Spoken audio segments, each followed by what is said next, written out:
मालदीव्स के प्रेसिडेंट मुइज़्ज़ू 4 रोज़ा दौरे पर भारत पहुंच चुके हैं और सबसे इंटरेस्टिंग बात यह है कि इंडियन एयरफोर्स के जहाज़ में वो मालदीव से भारत आए हैं। जी हां, इंडियन एयरफोर्स का स्पेशल जहाज़ मुइज़्ज़ू को मालदीव से भारत लेकर आया है और जैसे ही वो भारत पहुंचे उनका रेड कारपेट वेलकम किया गया और भारत पहुंचते ही इंडिया के फॉरेन मिनिस्टर एस जयशंकर से उनकी 101 मीटिंग करवाई गई। ये वही मालदीव्स है जो कुछ अर्सा पहले तक इंडिया को आंखें दिखा रहा था, इंडिया को खड़ी खोटी सुना रहा था और आज घुटनों के बल आ चुका है। इंडिया ने मालदीव्स की सारी अकड़ तोड़ दी है। क्या लगता है, इंडिया के प्राइम मिनिस्टर नरेंद्र मोदी मालदीव को माफ कर देंगे और क्या दोनों मुल्कों के ताल्लुकात में एक बार फिर से बेहतरी आ जाएगी? आइए जानते हैं पाकिस्तान की आवाम से। दोस्तों, मालदीव्स के प्रेसिडेंट मौजूद साहब जो हैं वो इंडिया पहुंच गए हैं, बड़ी बात है जी। और सबसे इंटरेस्टिंग चीज़ क्या है? सबसे इंटरेस्टिंग चीज़ ये है वो कि इंडियन एयरफोर्स के जहाज पे आए हैं। यह है इंडिया ने जो कमाल करके दिखा दिया कि मालदीव वालों को बता दिया, मिन्नत तल्ले काटा है मालदीव। इस टाइम जो है इंडिया के जो टूरिज्म मिनिस्टर है उनके हमारे यहाँ आए हैं, लोगों को भेजें और ट्रैवल करें ताकि यार हमारा कोई रेवेन्यू जनरेट हो। हम लोग तंग आ गए, हमारा जो सिस्टम था सारा ट्रैवलिंग पे चलता था। इंडिया की सबसे ज़्यादा जो अवाम है वो मालदीव जाती है, वो वहाँ पर जाके इन्वेस्ट कर। बहुत बड़ी खबर है, हमने सोचा कि हाथ की हाथ दस्ती के दस्ती आपको ये खबर भी पहुँचा दें। बात तो इसी पे करनी थी, लेकिन आपको पता ही है ना कि कितनी हलचल रहती है पाकिस्तान में और क्या कुछ हो रहा है, हैपनिंग्स हो रही हैं, तो इसलिए खबरें जो रह जाती हैं। लेकिन ये एक बहुत बड़ी डेवलपमेंट है। इंडिया को एक और ऑनर हासिल हो गया, एक और एजाज मिल गया है भारत को, और वो ये एजाज है, ये ऑनर इंडिया ने अब अचीव कर लिया है एक और milestone. For the first time in history of Bharat ये माइलस्टोन अचीव किया है इंडियन गवर्नमेंट ने कि फॉरेक्स रिजर्व इंडिया के हो गए हैं, क्रॉस कर गए हैं $700 बिलियन। ठीक है जी। आज से कुछ अर्सा पहले मौजूद साहब बड़ी तड़ियाँ लगाते थे इंडिया को और पता नहीं क्या क्या हो रहा था, ऐसे जैसे पता नहीं पहाड़ गिर गया, आसमान गिर गया और लोगों को तासुर ये आ रहा था कि मौजूद साहब जो है वो बड़ा एंटी इंडिया बंदा सामने आया है। लेकिन मुझे लग रहा है कि हर बंदा अपनी कीमत लगाना चाहता है, बोली लगाना चाहता है। इंडिया की पॉपुलेशन को देखें और उनकी इकोनॉमी को देखें और उनकी इमर्जिंग इकोनॉमी को देखें, इमर्जिंग टेक्नोलॉजी को देखें, तो ये एक गिव एंड टेक का सौदा है। 28 आइलैंड इंडिया को मालदीव गिफ्ट कर रहे हैं, तो सर ये उसके लिए समझ लें कि आटे में नमक के बराबर। उसके पास तो है ही, उसके पास तो है ही यही सब ना।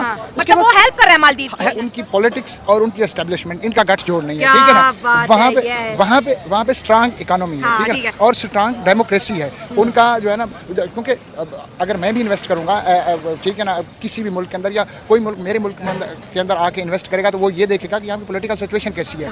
इंडिया पाकिस्तान की दोस्ती नहीं होती ना, तो ये दोस्ती ना होने की वजह मसनूई दुश्मन रखना है एक दूसरे को, फेक आर्टिफिशियल दुश्मनी ना सर। आर्टिफिशियल दुश्मनी है for sake of politics, for sake of power, because all these political leader are just a power hunger, they are not a basically political leader. उनके पास कोई ना तो डेमोक्रेटिक वैल्यूज हैं और ना ही उनकी डेमोक्रेसी के ऊपर कोई रिसर्च, ना कोई स्टडी है। बस इनके पास पैसा है। ये लोग बिजनेसमैन थे, इन्होंने सोचा कि यार कारोबार पैसा तो है, अब 4 लोग भी हमें इंडिया को अगर हम 100 साल रोक भी दें और पाकिस्तान से कहेंगे भाई आप काम करो, फिर भी हम इंडिया को कम्पीट नहीं कर सकते जो इस वक्त की सूरत हाल है। टोटल पाकिस्तान को बने कितना टाइम हुआ है? तकरीबन मेरा ख्याल है 78 साल हो गए। ठीक है, इंडिया भी 78 साल से उन्होंने अपना सफर फिर से स्टार्ट किया। आप कह रहे हैं 100 साल रोक देंगे फिर भी नहीं आगे निकल पाएंगे? नहीं, वो 78 साल में 100 साल से ज्यादा आगे निकल गए। मालदीव से खबर है, उन्होंने बोला है कि भाई इंडिया से हम हेल्प ले लेंगे, अपना ट्रेड कर लेंगे, बिजनेस कर लेंगे, लेकिन IMF के पास नहीं जाएंगे। मालदीव किस बात पे क्या कहना चाहेंगे? मैं तो यही कहूँगा जी, वो देखें जी, एक खुददार मुल्क की तरह वो बिहेव कर रहे हैं। हम लोग जो है ना वो बस मांगने तांगने पे लगे हुए हैं और हमारा पर्पज यही है कि जी वक्त डंग टपाओ नहीं जिसे कहते। तो ये कितनी देर होगा, ऐसे कितनी देर चलेगा? यार मुझे नहीं लग रहा कि ये अब मजीद चल पाएगा। आप मेरे पास आते हैं जी ट्रेड करें, मैं क्यों करूंगा? आपके पास कुछ है ही नहीं, मैं तो आपके साथ कारोबार करके अपना नुकसान करूंगा। सही बात है, लॉजिकल बात है, लॉजिकल बात है ना। आप चल रहे हैं सारा इमदाद के ऊपर, ठीक है, मैं चल रहा हूँ अपनी मेहनत के ऊपर। मैंने अपना IT का सेक्टर कितना डेवलप कर लिया, आपके पास कुछ है नहीं, ठीक है। आप फलाने मुल्क से भीख मांग रहे हैं, फलाने मुल्क, मैं क्यों आपके साथ काम करना चाहूंगा? मौजूद साहब भी बोली लगवा रहे थे कि इंडिया से ज़रा मैं नया बंदा हूँ तो ज़रा थोड़ा टफ टाइम दूँ इंडिया को शुरू में। एंड आई थिंक ये उन्होंने वो जो बेट डाली वो उन्होंने समझ गए, उनको कहा ठीक है भैया, ठीक है ऐसी। अब हुआ ये है कि प्रेसिडेंट मौजूद जो है वो इंडियन एयरफोर्स के जहाज़ पे आए हैं। इंडिया बेसिकली जो इंडियन एयरफोर्स के उसकी सिविलियन एयरलाइनर भी है, ठीक है जी। ये कहा जाता है कि जो इंडियन एयरफोर्स है उसकी कुछ सिविलियन एयरलाइन वो जहाज़ हैं और जो इसने एयर इंडिया से प्रीवियसली लिए हुए हैं, और ये कहा जाता है VVIP मूवमेंट के लिए, VVIP इसके लिए इस्तेमाल किए जाते हैं। क्वेश्चन ये आता है जो मैं थोड़ा जानना चाहता हूँ और समझना चाहता हूँ, मौजूद साहब के पास तो अपने पास जहाज़ भी कोई नहीं है, देखिए, ठीक है। अगर तो इंडिया की ने उनको कहा है कि हमारे जहाज़ पे आओ तो बड़ी बात है, और दूसरी बात यह है कि वो क्या खुद अपने जहाज़ पे नहीं जा सकते थे? तो उन्होंने अगर इंडिया का जहाज़ कबूल किया तो क्यों किया? इसका मतलब है कम्प्लीटली मौजूद साहब का वो जो था ना वो बैठ गया। गुस्सा या मौजू साहब की जो जिन्हों कहते हैं ना सारी पंजाबी कहते हैं आकड़, ठीक है ना, अगर तो वो बैठ गई है तो इसका मतलब है मौजू साहब फारग है, ठीक है। दूसरी बात ये है कि इस जहाज़ पे आई थिंक वो आए हैं और अब मौजू साहब जो आए हैं उनको दिल्ली में बड़ा वेलकम किया गया है, वो अपनी बेगम के साथ पहुँचे हैं वहाँ पे और मलेशिया भी वो टर्की और चाइना भी वो अपनी बेगम के साथ गए थे, ये स्टेट विजिट है, ठीक है जी। सो जिसे कहते हैं ना ये, और आपको पता है कि मौजू साहब की जो प्रेसिडेंट की वेबसाइट है मालदीव्स की, वो बहुत ज़्यादा चीज़ों को कवर कर रही है, ठीक है, मौजू साहब के इवेंट को और उनकी सारी चीज़ों को। एक वक्त था कि मौजू साहब जो है वो बड़ी चढ़ाई करते सन, ठीक है जी।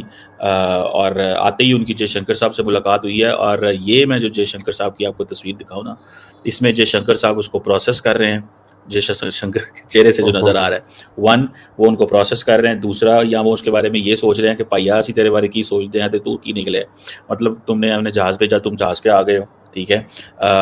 या उन्होंने जहाज़ इंडिया का चार्टर किया, उनको सस्ता पड़ा था, क्या है क्या नहीं है। बहरहाल ये ऑब्वियसली इंडियन गवर्नमेंट जो है यही उस पर बहुत सारी चीज़ें बता सकती है, ठीक है जी। अब इंडिया ये कह रहा है जी कि हम बड़ा जो है ना वो वी गिव मालदीव्स ये कह रहा है कि we give high priority to Maldives, sorry India को हम बड़ी